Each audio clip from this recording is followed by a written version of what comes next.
20 లక్షల మంది అక్కడికి వచ్చిపోయేటువంటి వాళ్ళు వస్తూ పోతూ ఉన్నా వాళ్ళందరికీ కూడా అందుబాటులో ఉండాలి, అనుకూలంగా ఉండాలి అనే ఉద్దేశంతో ఒక 50 ఏళ్ళు 100 ఏళ్ళు ఆలోచనతోటి దేవాలయం అక్కడ అనుకుంటే దాన్ని మరలా ఒక చిన్న గ్రామ స్థాయికి తీసుకొచ్చి కట్టినందువల్ల మీరు చెప్పినట్టు అది హిందుత్వం మీద వ్యతిరేకత కాకపోతే ఏమవుతుంది? ఇవన్నీ కూడగట్టుకునే ఇప్పుడు మిగతా ప్రభుత్వాలు అప్పుడు మేము రోడ్డు మీదకి వచ్చాం, ఉద్యమాలు చేసాం, ధర్నాలు చేసాం, అనేక పద్ధతుల్లో మా నిరసన వ్యక్తం చేశాం. గత 5 ఏళ్ళుగా ఎందుకు చేయలేదు అంటే ఇప్పుడు నిరసన వ్యక్తం చేయటం కాదు, లేదా ఉద్యమం చేయటం కాదు, ఇవి ఏవి వినే స్థితిలో లేదు కాబట్టి ఇది ఉండకూడదు అనుకున్నాం. అలా సమాజం నిర్ణయించుకుంది, అటువంటి నిర్ణయం తీసుకుంది, మార్పు చేసేసింది.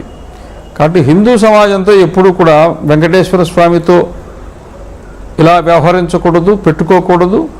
హిందూ సమాజంతో కూడా పెట్టుకోకూడదు. హిందువులు ఎవ్వరూ నోరెత్తల, ఎవ్వరూ ఉద్యమం చేయలే.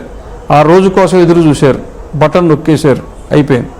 ఇప్పుడు వెంకటేశ్వర స్వామి కూడా, వెంకటేశ్వర స్వామి గారి దగ్గర ఒక స్వామీజీ స్వామివారు ఆయనకు కూడా ఒక లెక్క ఉంటుంది. ఏంటంటే మనలాగానే ఆయన లౌకిక జీవనంలో ఉన్నట్టుగా అనిపిస్తుంది మనకి.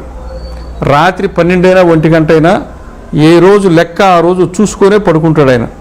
ఈరోజు ఏమేమి డబ్బులు ఏమొచ్చినాయి, బంగారం ఏమొచ్చింది, ఆభరణాలు ఏమొచ్చాయి, మొత్తం అంతా పరకామణి లెక్క అంతా చెప్తే అప్పుడు ఈరోజు లెక్క సరిపోయింది అని అప్పుడు ఆయన పడుకుంటారు. అట్లా కొంతమంది మొక్కుకుంటారు. అట్లా ఒక ఆయన 35 కోట్లు వజ్ర కిరీటాన్ని తీసుకొచ్చి ఇచ్చారు. అవును, వజ్ర కిరీటం ఇచ్చేశారు, 4 మాడ వీధుల్లో ఊరేగింపు చేశారు, బ్రహ్మాండంగా జరిగింది. ఇచ్చిన వారం రోజులకే అరెస్ట్ అయినాడు. ఎందుకని?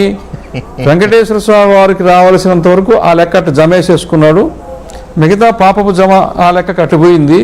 ఇది ఇటు జమ అనుకున్న తర్వాత అక్కడ అట్టేసేసాడు. వెంకటేశ్వర స్వామి కోర్టులో, ఆయన న్యాయస్థానంలో తీర్పు ఆలస్యం కాదు, ఆయన శిక్షిస్తాడు. ఇవి అనేక సార్లు, అనేక సందర్భాల్లో, అనేక మందిని గురించి వాళ్ళని చేదుకుంటున్నాడు. కోర్టులో కూడా స్వామీజీ కోర్టులో కొన్ని నేరస్తులకి కోర్టు నేరస్తుగా కన్విక్షన్ ఇచ్చినప్పుడు 1,00,000 రూపాయల జరిమానా, 6 ఏళ్ళు జైలు అని వేస్తూ ఉంటారు. అట్లా ఈ 35 కోట్ల కిరీటం ఏమో జరిమానా, ఆ శిక్ష ఏమో అసలు శిక్ష అనమాట. స్వామీజీ ఒక్క నిమిషం స్వామీజీ. ఫారూక్ షుబ్లీ గారు నమస్కారం. నమస్తే అమ్మా. అంటే